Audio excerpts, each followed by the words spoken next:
feel not good enough, and it's hard at the end of the day.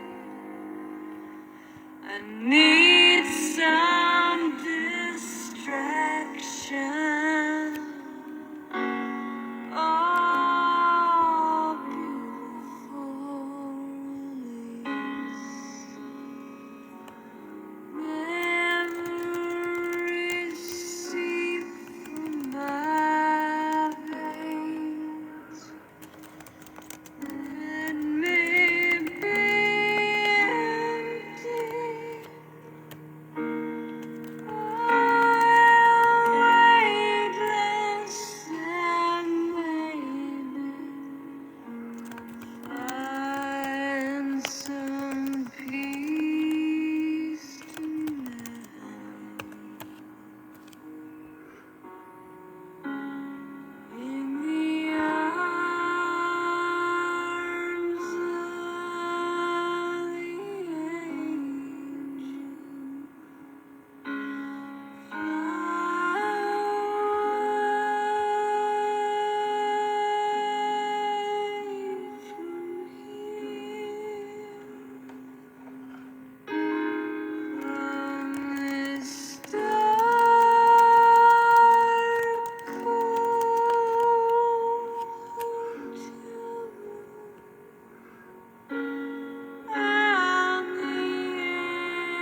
start to believe if I were to bleed,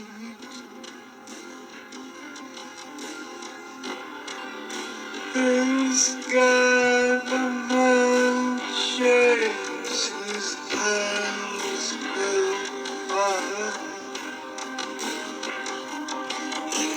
Cruise your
cooperation for the development of a weather satellite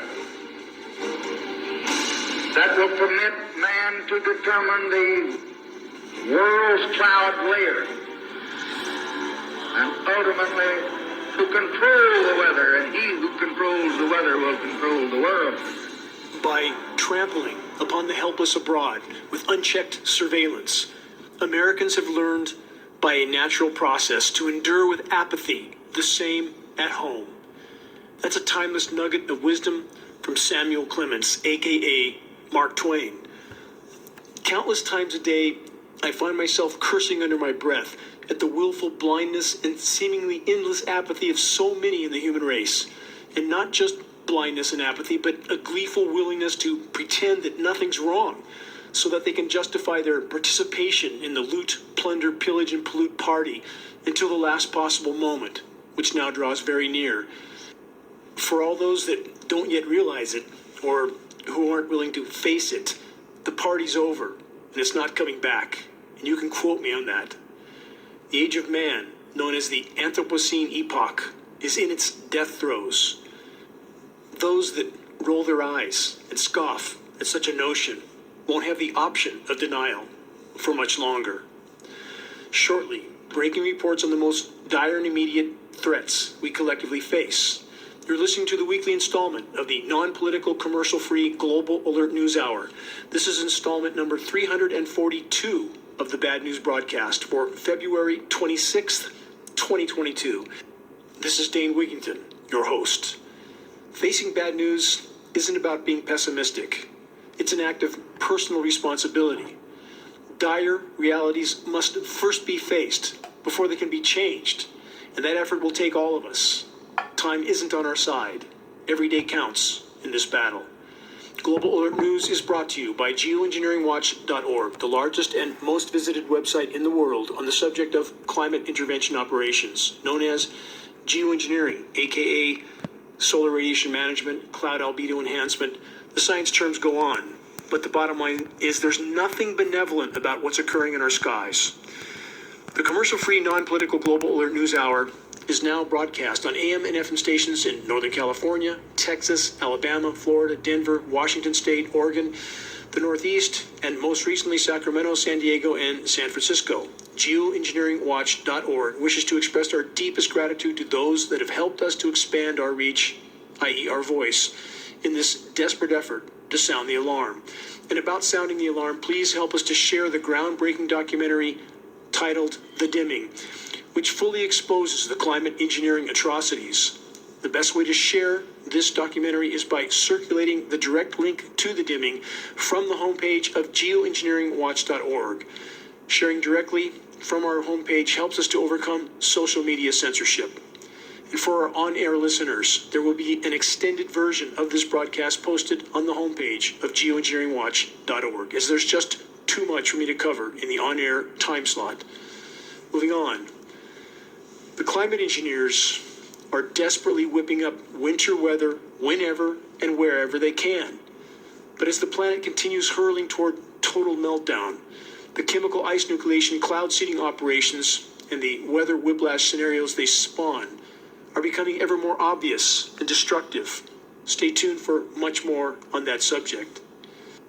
There's an ever-growing excess of extremely dire frontline reports, enough to push many into bad news, breakdown, and overload, a condition that must be held back, must be held at bay. We must fully face the wider horizon, no matter how dark, or we have no chance. And about just how dark it is, let's consider a snapshot of the overall picture before pressing on into bad news breaking headlines. Consider that the majority, who even now believe that the current paradigm is somehow magically sustainable, are considered, quote, normal. But are they? And if so, is so-called normal in any sense rational or sane? No. Any and all that cling to the notion that the behavior of the human race and our collective contempt for the planet is normal or natural are without reason. They are mad. As I've stated in the past, the collective behavior of industrialized, militarized societies is parallel with that of the Easter Island inhabitants, who, after decimating everything on their island, including the food supply, turned to cannibalism and merged this behavior with the Jonestown cult. How many have already gulped down the Kool-Aid without having any clue about what was in it? A few facts to keep in mind as we collectively plunge to the bottom of the abyss. 200 to 300 species of plant, animals, and or insects a day are going extinct. That's 15,000 times the background rate. Translation, 1.5% million of normal, which is, of course, anything but normal. We've already lost over 70% of Earth's remaining wildlife populations in the last 40 years alone. At the current rate of loss, mathematically, statistically speaking, the 0 hour for no functional wildlife populations remaining on our planet is 2026. That figure doesn't mean no wildlife at all, though that is also possible given unfolding scenarios on multiple fronts. The 2026 calculation refers to what is termed functional extinction of remaining species, i.e., not enough of them or their habitat for them to have any chance of avoiding extinction. The human race, for the record, faces the same fate. No habitat, no humans. Simple equation. A few more wider horizon fun facts while we're on the subject. Global plankton populations are down 60 to 70% and plunging by the day. Global pelagic fish populations, i.e. the food fish, are down 90%. Bluefin tuna, down 98%. Enjoy the toxic radiated fish dinners while you can. Global insect populations, terrestrial and aquatic, down about 80 to 90%. Forests are dying all over the planet, and what isn't dead is being incinerated. Climate engineering, a core part of that equation. Search Wildfires Serve Geoengineering Agenda to learn more about that connection. Many forms of food crops are collapsing in many parts of the world. The list goes on and on. The sand in the hourglass is rapidly running down. The planet can no longer support the weight of the human race. The global controllers, who are most responsible for crafting the current paradigm, are taking action at, quote, warp speed. And above it all, the climate intervention insanity continues. Next, this from CNBC and many other sources. Bill Gates says COVID risks have dramatically reduced. That's encouraging for the person who knew it was coming in the first place. Then Gates says this, but another pandemic is coming. From that report, Bill Gates told CNBC that the risks of severe disease from COVID-19 have, quote, dramatically reduced. But another pandemic, states Gates, is all but certain. Gates and Fauci always seem to know what's coming, don't they? I wonder why. That blank isn't hard to fill in for any that do objective research. Speaking at Germany's annual Munich Security Conference, Gates said that a potential new pandemic would likely stem from a different pathogen. Here's the direct quote from Bill Gates. We'll have another pandemic. It will be a different pathogen next